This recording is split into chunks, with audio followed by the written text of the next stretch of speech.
Naam, hujambo mtazamaji popote ulipo, karibu kwenye taarifa za Mbiu ya KTN, dakika 30 ya habari kutoka sehemu za mashinani ambazo tumekuandalia. Jina langu ni Ali Manzu. Moja kwa moja mtazamaji, tunaanza na taarifa ambayo tumekuwa tukifuatilia kuanzia mwendo wa mchana huu, ambako kumekuwa na shambulizi jingine limetokea mapema hii leo mwendo wa mchana katika sehemu ya Mandera kule kaunti ya Mandera, karibu na ama kwenye mpaka kati ya Kenya na Somalia, ambako kilipuzi kiliweza kulipuka, lakini hakuna mtu yoyote ambaye aliuawa au kujeruhiwa. Inadaiwa kwamba kilipuzi hicho kilikuwa kimetegwa ili kuweza kuwapata ama kuwalenga wale maafisa wanaolinda mipaka yetu hapa nchini Kenya. Na ni kilipuzi ambacho kilitokea katika eneo la tatu ama kiingilio cha tatu katika mpaka wa Kenya na Somalia katika kaunti ya Mandera. Kwa taarifa zaidi basi tunaungana na mwanahabari Wellington Nyongesa ambaye kwa sasa yuko katika kaunti ya Mandera na kuweza kutuarifu mengi zaidi kutoka sehemu hiyo. Nadhani unatupata vema sana Wellington Nyongesa. Naam, naarifa kwamba kuna matatizo kidogo tunayokumbana nayo ya mawasiliano ili kuweza kuwasiliana naye. Kumbuka ni sehemu iliyo katika kona ya taifa la Kenya, hivyo basi tutaendelea kumtafuta. Nilikuwa nikizungumza naye hapo awali kabla ya kuanza, lakini kutokamana na changamoto hizo za mitandao basi inakuwa vigumu wakati mwingine, lakini tunaendelea kumtafuta.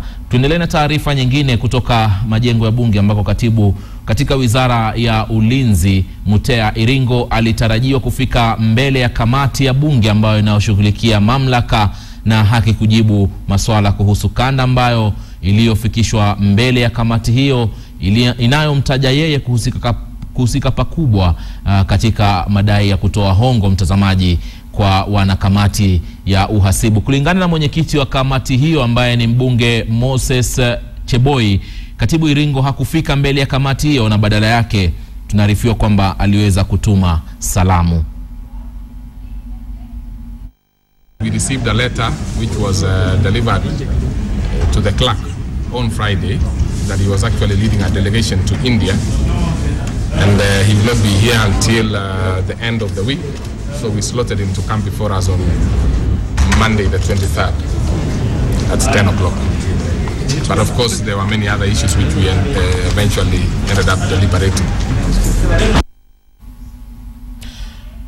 Na mnaarifiwa kwamba tumeweza kumpata tena Wellington Nyongesa akiwa kaunti ya Mandera ili kuweza kutufahamisha na mengi zaidi kuhusiana na shambulizi ambalo limetokea mapema mchana ama dhuhuri ya leo. Nyongesa, sijui kama unanipata kwa sasa?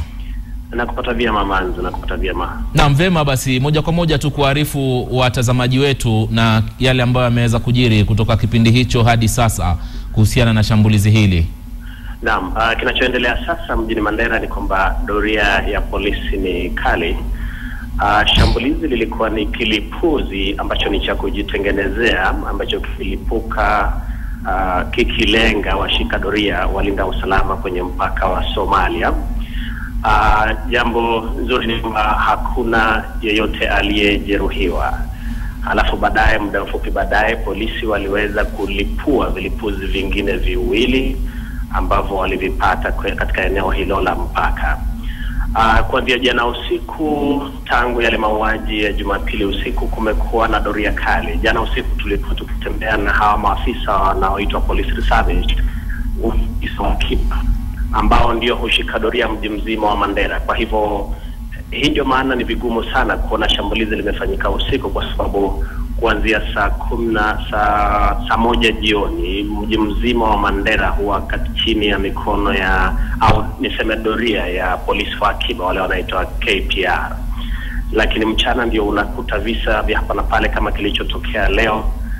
Lakini kuanzia wakati huo doria, hebu niseme tu kwamba ni imara kabisa mji mzima wa Mandera, hasa eneo la mpakani na Somalia. Manzu. Na Nyongesa, mwisho kabisa, kufuatia kisa hiki ambacho ndio kimeweza kutokea mapema dhuhuri ya leo, je, polisi wameweza kuwasiliana na nyinyi kuelezea labda kuna uchunguzi umeanzishwa ama kuna watu wote ama washukiwa wote ambao wanaofuatiliwa au hata ambao wameweza kukamatwa? Tumeweza kumtafuta kamanda wa polisi katika eneo hili Bwana Baronjo, lakini kwa sababu ya hilo shambulizi hatujampata ofisini. Tunachoona tu ni kwamba kuna uwepo wa maafisa wengi sana mjini, pia na maafisa wa KDF wale ambao ni Kenya Army, lakini polisi bado hawajatoa taarifa rasmi. Tunatumai bwana kufikia mwisho wa siku labda utakuwa umetoa taarifa rasmi. Asante sana Wellington Nyongesa akiripoti kwa njia moja kwa moja kupitia simu kutoka kaunti ya Mandera, sehemu ambao mapema adhuhuri ya leo mtazamaji kulikuwa na kilipuzi kingine, na polisi ama maafisa wa polisi baada ya kufanya uchunguzi waliweza kupata vilipuzi vingine viwili ambavyo bila shaka viliweza pia kudenguliwa. Ni vilipuzi ambazo vilikuwa vimewalenga maafisa wa usalama ambao wanashika doria hususan katika mpaka kati ya Kenya na Somalia. Taarifa zaidi ni mwendo wa saa 1. Tuendelee na taarifa nyingine ambazo nimekuandalia mtazamaji, ambako idadi kuu ya sehemu za nchi hususan sehemu kame zinakumbwa na ukame, hali inayoathiri shughuli zao za kawaida. Kutoka maeneo ya kama kaunti ya Pokot ya Magharibi, ukame umewaathiri wenyeji kiasi cha kuanza kupoteza mifugo yao. Huko Kieni, kaunti ya Nyeri, serikali kwa ushirikiano wa baadhi ya viongozi wake wameanza kutoa misaada ya vyakula kwa wenyeji ambao wanaokabiliwa na ukame. Katika kaunti ya Pokot ya Magharibi na viunga vyake, baadhi ya vyanzo vya maji vimekauka, huku wenyeji wakilazimika kusafiri kilomita kadhaa kutafuta maji kwa matumizi yao na mifugo. Ni hali iliyochangiwa zaidi na kiangazi kirefu ambacho athari zake zimeanza kuonekana nchini. Ukosefu huo umepelekea mifugo sasa kufa, huku taarifa zikiarifu kuwa baadhi ya shule zimeathiriwa, kwani wanafunzi wanasaidia wazazi wao kutafuta maji badala ya kuwa shuleni. Kula hakuna, hata chakula ya mbuzi, ng'ombe, na wanategemea tu, tunaenda mbali kabisa. Baadhi ya kina mama wamesalia kutunda majani ya mwituni angalau kutengeneza chakula kwa familia zao, huku wazee wakikita kambi katika afisi za utawala wakisubiri vyakula vya misaada. Na katika sehemu ya Kieni, kaunti ya Nyeri, hali ni kama ya Pokot. Zaidi ya 3/4 ya wakazi sehemu hii wanaathiriwa na ukame, lakini tayari usimamizi wa sehemu hii wakiongozwa na viongozi wao wameanza kugawanya vyakula vya misaada. We don't want real food. We want our 8 mega dams to start in earnest. Once we get those dams, I can assure you, Kenya will even be feeding other regions in this area. Baadhi ya mito yake imeanza kukauka. Ndio hali iliyo hiyo kutoka baadhi ya sehemu humu nchini Kenya, taarifa ambayo tumeifuatilia kuanzia wiki jana na tutaendelea kuifuatilia. Kwingineko, waziri wa elimu Jacob Kaimenya ametoa wito kwa watafiti kuendeleza juhudi zao za kutafuta utafiti hususan kwenye sekta ya afya ambayo ni nguzo muhimu katika kuboresha maisha ya Wakenya. Mapema hii leo kwenye kikao na watafiti wa masala ya afya nchini, waziri Kaimenya amesema ipo haja ya kuendeleza mazungumzo miongoni mwa wadau husika ili kutafuta mwafaka kuhusiana na mchakato mzima wa afya. Some countries have set aside 2.5 to 5% of their GDP for research, which is fantastic. If other countries have done it, why can't we do it? It is something doable, isn't it? Because if people don't see the product, the impact, positive impact of that which we are doing, then I can tell you to be extremely difficult to convince our lawmakers to give us more money for research. Hali ya kutojua kuandika maamuzi ya kesi za kotini pamoja na mahakimu kuhudumu katika eneo moja kwa muda mrefu au miaka mingi ni baadhi tu ya mapungufu yanayokumba baadhi ya mahakimu nchini. Hayo ni kwa mujibu wa bodi inayochuja majaji na mahakimu ambao wamewafuta kazi mahakimu wawili eneo la Kisumu baada ya kupatikana na mapungufu ya kikazi. Bodi hiyo imeanza kuwachuja mahakimu mjini Mombasa, na John Juma anaripoti zaidi. Katika ripoti yao kuhusu uchujaji wa mahakimu 43 sehemu ya magharibi ya Kenya, bodi hiyo inayoongozwa na Jaji Sharad Rao imewafuta kazi mahakimu wawili, Dolphina Atieno Alego Kaila na Beatrice Nyambune Misiria. Baadhi ya kesi walizowajibikia zilipatikana kuwa na kasoro walizochangia wao wenyewe. The magistrates' writing skills are wanting and the knowledge of substantive and procedural law is also not sound. Miongoni mwa malalamishi dhidi ya mahakimu yakiwemo ulaji rushwa, kubadili mkondo wa haki, mapendeleo, kuahirisha kesi pasi ya kuambia wahusika licha ya kutoka mbali, mahakimu kutojifahamisha na miswada au sheria tata na kuhudumu katika eneo moja kwa kipindi kirefu, hivyo kulemaza azma yao kujiendeleza kimasomo. None of the elected judicial officers had read and internationalized the Security Amendment Act of 2014, yet it has ramifications in criminal cases which most of them handle on a day-to-day basis. Bodi hii sasa imekita kambi Mombasa kufanya uchujaji wa mahakimu katika Mombasa, Kwale, Kilifi hadi Tana River, mahakimu husika wakiamua shughuli hiyo ifanywe faragani. Tayari wamepokea malalamishi dhidi ya mahakimu 19. Je, malalamiko kuhusu maamuzi ya ardhi, mihadarati na ufisadi katika vituo vya kupima uzani wa magari miongoni mwa mengine yatachunguzwa? John Juma, KTN, Mombasa. Kutoka kaunti ya Mombasa tuelekee kaunti ya Nyeri ambako wafanyi biashara katika kaunti hiyo sasa watapata afueni baada ya tangazo kuwa ada zilizokuwa zimeongezwa hapo awali sasa zimetolewa. Wiki mbili zilizopita wauzaji nyama na wamiliki wa vichinjio katika kaunti ya Nyeri walikuwa wamegoma wakilalamika ongezeko la ada. Gavana wa Nyeri Nderitu Gachagua mapema hii leo alitangaza kuwa wafanyi biashara hawana sababu yoyote ya kukosa usingizi. The new charge now will be 200 per consignment under the cattle category, and sheep, goats and pigs, the new charge will be 100 shillings per consignment. Now we have also done the same. We have made variations under the alcohol, where we have different now rates and charges under the restaurant licenses. We are exercising the powers given to us as a county government to review charges as provided under the law, and we have done that this morning. Obviously, if you are in court regarding this particular issue, then it does not make sense. You do yourself a lot of good coming out because you are going to incur expenses in court. Mwenyekiti wa chama cha ODM John Mbadi amedai kuna njama katika serikali ya Jubilee ya kuzizuia baadhi ya ripoti ya kamati ya uhasibu wa fedha za umma yani PAC zinazowalenga baadhi ya wakuu serikalini, kama vile ile ripoti inayohusisha ndege iliyoabiriwa na naibu wa rais almaarufu Hustler Jet. Mbadi amemtaka spika pamoja na kiongozi wa walio wengi bungeni kuwasilisha baadhi ya miswada iliyokosa kujadiliwa bungeni. Pia alimtaka spika kuwatumikia Wakenya bila kuegemea upande wowote. We are also appealing to the leadership of National Assembly not to run away from the responsibility of prioritizing the reports of Public Accounts Committee, i.e. the so-called Hustler Jet report. You cannot again throw it back to CORD and assume and purport to imply that it is a CORD membership in the House Business Committee which has not pushed that agenda for debate. The chairman, Honorable Babu Namwamba, has raised this matter in Parliament more than twice. I personally was mandated by the committee when we felt frustrated that I should raise this matter with the Speaker in the National Assembly. I did, and since that time, nothing has been done. It is rare that when a parliament is still in session, that a report can take a year without being debated. There is something suspicious. We've had some senior members in the Jubilee government saying that that report will never, ever be debated in Parliament. Kwingineko, kamati ya bunge inayohusika na masuala ya haki za binadamu imempeana maazimio ya mswada wa wakimbizi mwaka 2015 ambao unaendelea kutayarishwa.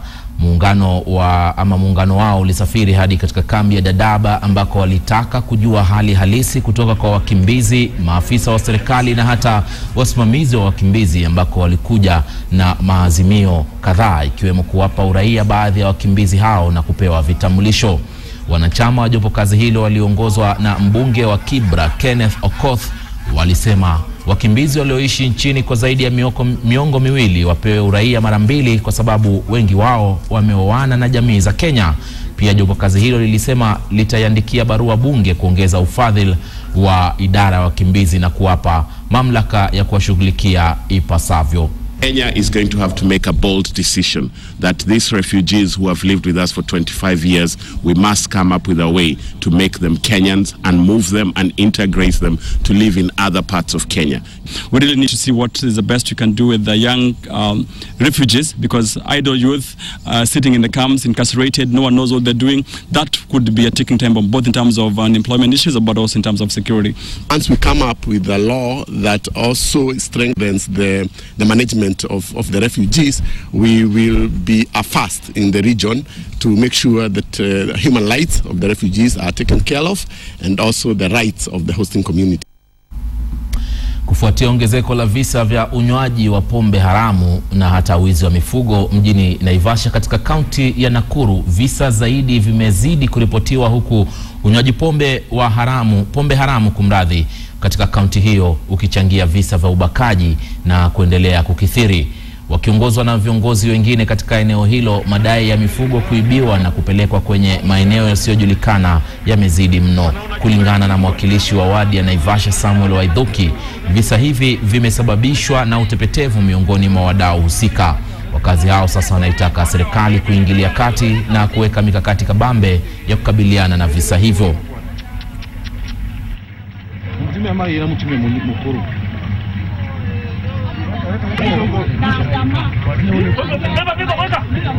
Tena wakakuja mwezi ya pili wakabeba hiyo ng'ombe zangu. Sasa hivi niko hapa ninaendelea tu na kulipa roni na hakuna kwenye ninafanya kazi. Mzee yangu anafanya kazi ya fude ya kusota maji na ameisiwa na nguvu. Sasa mimi nimefika mwisho juu sina mbele ama nyuma. Walikuwa wanapeleka zile nyama wapi? Lazima waelezee walikuwa wanapeleka wapi, sababu hakuna yule anaiba na yule anapelekewa, wote wako sawa. Na mnaarifiwa kwamba wengi ambao wanaolengwa katika sakata hiyo ya wizi wa mifugo ni wazee na maskini hohehahe ambao wana kawaida kama mifugo miwili mitatu tu ambao wanasukumia nao maisha. Tutoke katika kaunti hiyo ya Nakuru tuelekee katika kaunti ya Narok ambako viongozi 5 kutoka kaunti ya Narok wamemkashifu gavana wa Narok Samuel Ole Tunai kwa kusababisha matatizo yanayowakumba wakazi katika kaunti hiyo. Wabunge hao waliobandikwa jina la Muthaiga 5 wanaokumbukwa vyema kwa kutiwa nguvuni baada ya kuandaa maandamano mjini Narok yaliyosababisha kifo cha mtu mmoja. Agnes Penda na taarifa hiyo. Wakizungumza katika eneo la Ilariak, viongozi hao wakiwemo seneta wa eneo hilo wamedai kwa gavana Samuel Tunai ndiye wakulaumiwa kwa kuzuka kwa moto wa mara kwa mara katika msitu wa Masai Mau, vile visa vya ufisadi katika eneo hilo. Viongozi hao wamemtaka gavana huyo kuwajibika katika majukumu yake. Kila siku nikikwambia sasa hivi watu wanaingia Mau, wameingia hata wamechoma, ndio wahakikishe kwamba hakuna miti, hakuna hata ng'ombe ya Masai inaweza kuingia ndani kutafuta nyasi wakati ya kiangazi. Yaani wameiangamiza. Hata ukienda Narok uangalie mito, kuna mto iko na maji kweli? Hata Wasonyiro hakuna. Watu sasa wananunua maji Wasonyiro. We have put the ultimate day, the 13th of April, that we are going to move and remove the governor of Narok County if he is not going to answer the allegations or the petitions we have put forth. Viongozi hao walikuwa wamepanga siku ya mkutano ya kuhamasisha wenyeji kuhusu matatizo yanayowakabili wakazi hao wa Narok, yakiwemo kile wanachokidai kuwa ubadhirifu wa fedha za kaunti hiyo. Mbunge Patrick Ntutu amesema kuwa wamepanga msururu wa mikutano ya kupanga mikakati ya jinsi ya kutatua matatizo ya kaunti hiyo, huku wakirai serikali ya kitaifa kuingilia kati. Juhudi zetu za kumtaka gavana Tunai kutoa kauli yake hazikufua dafu. Kwingineko, kaunti ya Wajir imekumbwa na tatizo sugu la ukosefu wa walimu katika siku chache zilizopita. Hii ni kwa sababu ya idadi kuu ya walimu kukosa kurudi shuleni kwa kuhofia usalama wao. Wito kutoka kwa viongozi kwa wenyeji kujisajili kufunza unaonekana kutozingatiwa na wenyeji, huku idadi chache mno wakijisajili. Mwanahabari Nick Wambua alikuwa katika kaunti ya Wajir na hii hapa taarifa yake. Shule ya Eldas katika eneo bunge la Eldas, kaunti ya Wajir, hali si hali katika shule hii baada ya kunyimwa matokeo ya mwaka jana. Taswira kamili ya hali hii ilivyowaadhiri wanafunzi na wazazi. Ni visa kama hivi vilivyosababisha viongozi katika kaunti ya Wajir kuchukua hatua ya kujadili matatizo yaliyokumba sekta ya elimu. Kwa hivyo kile ambaye tumefanya, tumezungumza na viongozi ama viongozi ya Kenya National Examination Council. Tumezungumza na wale ambao wanahusika na elimu. Ukosefu wa walimu katika shule ya eneo hili umekuwa tatizo sugu. Kabla ya mgomo wa walimu uliotendeka mwaka jana, shule katika kaunti hiyo zilikuwa na ukosefu wa walimu zaidi ya 500. Kuzidisha hali, walimu 312 pekee ndio waliorudi kazini, huku wengine wakisusia kurudi kwa madai ya ukosefu wa usalama. And even if we were able to raise enough teachers from this region, it will not meet the threshold of our constitution. Kama pastoralists, mutoke not, you go and form your own body, and that will be a challenge for them. Kiwango cha walimu 40 kutoka kaunti ya Wajir ndio waliojisajili tangu kutangazwa kwa nafasi za walimu, huku wito sasa ukielekezwa kwa walio na alama ya cha kujiunga na mafunzo ya walimu. We must encourage and sponsor our own students who finish schools here to pursue teaching careers. Nothing is wrong with teaching. Sijui kwa nini tunaambiwa walimu wasiende huko, na tunajua sisi the last time we checked, Northeastern is part of Kenya, na sisi tunataka kuwa katika Kenya. Tatizo hili linaonekana kutopata suluhu, kwani kwa wengi wanaofaidika kusoma hujiunga na serikali za kaunti na kutupilia mbali walimu. Hatua hiyo ikiendelea kulemaza elimu katika eneo hilo. Kwingineko, wakazi wa kijiji cha Chemarmar katika kaunti ya Elgeyo Marakwet wanakadiria hasara baada ya mbwa mwituni kuvamia kondoo wao usiku wa kuamkia leo. Kondoo 20 waliuawa wakati thamani yake ikikisiwa kuwa zaidi ya shilingi 100,000. Francis Mtalaki na maelezo zaidi. Ndio taswira katika kijiji cha Chemarmar, kaunti ya Elgeyo Marakwet. Mizoga ya kondoo waliopitia ghadhabu ya mbwa koko, huku wengine wakiwa katika dakika za mwisho kabla ya kukata roho. Nyuso za wafugaji zikidhihirisha bayana kero lao kwa kupata hasara inayokisiwa kuwa zaidi ya 100,000. Kulingana na wakazi hawa, si mara ya kwanza kukutwa na hasara kama hii. Imekuwa ni ya zamani sana. Ni karibu miaka 5 sasa kabla hatujaona hii animal, lakini inakuanga wakati wa kiangaza kama saa hii ndio inakuja inakula. John Galia, afisa wa shirika la wanyamapori, amedai visa hivi ni kutokana na ukame katika eneo hilo na kuhakikishia wakazi watajaribu kila wawezalo kukabiliana na swala hili. Tumejaribu kuweka mitego, ingawaje tumekamata kidogo, ingawaje imekuwa nadra sana kuzikamata. Huku mvutano huu ukiendelea, ni wazi kuwa shirika la uhifadhi wa wanyamapori KWS sharti litafuta suluhu ya kudumu kuhusiana na mzozo huu. Kwingineko, mahakama kuu imepinga ile hatua ya kusimamishwa kwa mkutano mkuu wa mwaka katika muungano wa michezo ya raga nchini. Lakini taarifa hiyo tunakuletea baadaye. Taarifa nyingine ambayo nimeambiwa nijaribu kuileta ni ile ya kutoka sehemu ya kaunti ya Bungoma, ambako mwanahabari mwenzangu Robert Wanyonyi aliweza kuikusanya, na inahusiana na mashine mpya ambazo zimeletwa katika hospitali kuu ya Bungoma. Ni mashine ambazo zimekuwa ya kwanza iliharibika, lakini hizi za sasa zinatarajiwa kuwasaidia wakazi kutoka kaunti hiyo ya Bungoma na hata kaunti ya jirani. Wananchi wanaotafuta huduma za matibabu katika hospitali ya rufaa ya Bungoma hatimaye wana sababu ya kutabasamu. Hii ni baada ya serikali ya kaunti ya Bungoma hatimaye kuzindua mtambo mpya wa kupiga picha maarufu X-ray katika hospitali hiyo. Akizungumza wakati wa hafla ya uzinduzi wa mtambo huo ulioundwa nchini Marekani, Gavana Kenneth Lusaka alielezea azimio la serikali yake kuimarisha sekta ya afya katika kaunti hiyo. I think we are happy to be here today, this afternoon, to commission the new X-ray machine.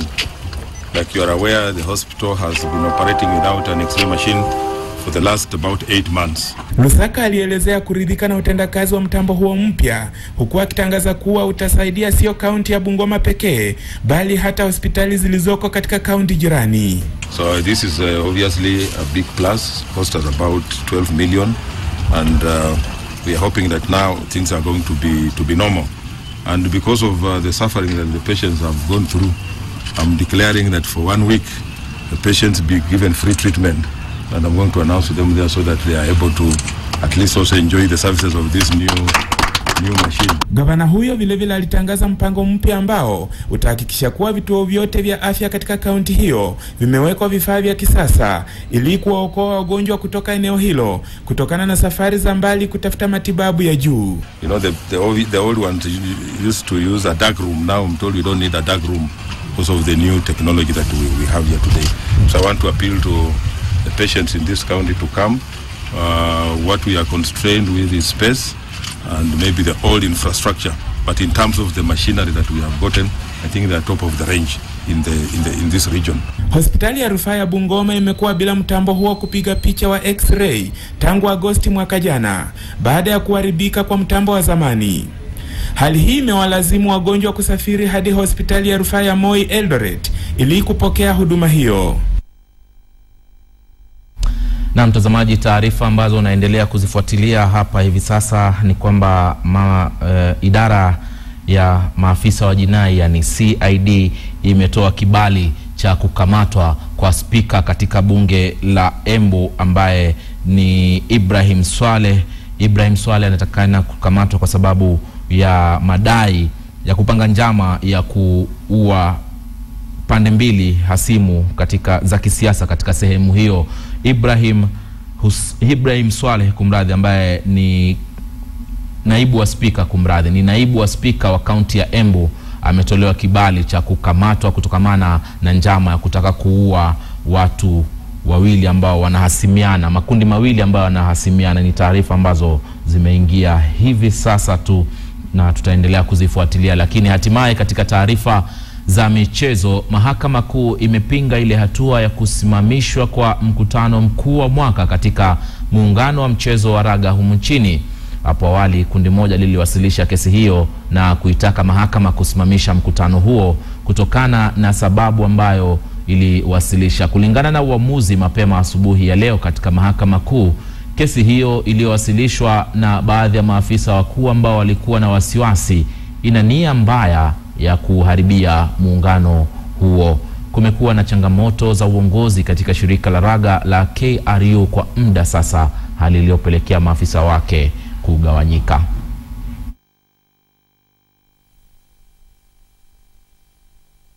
10:27 mtazamaji, saa za Afrika Mashariki, ndio tunakamilisha taarifa za mbiu ya KTN na alasiri hii. Tunaendelea kutayarishia taarifa nyingine ambazo utazipata kwenye KTN leo mwendo wa saa 1 jioni hii. Jina langu naitwa Ali Manzu. Asante sana kutazama taarifa za mbiu ya KTN.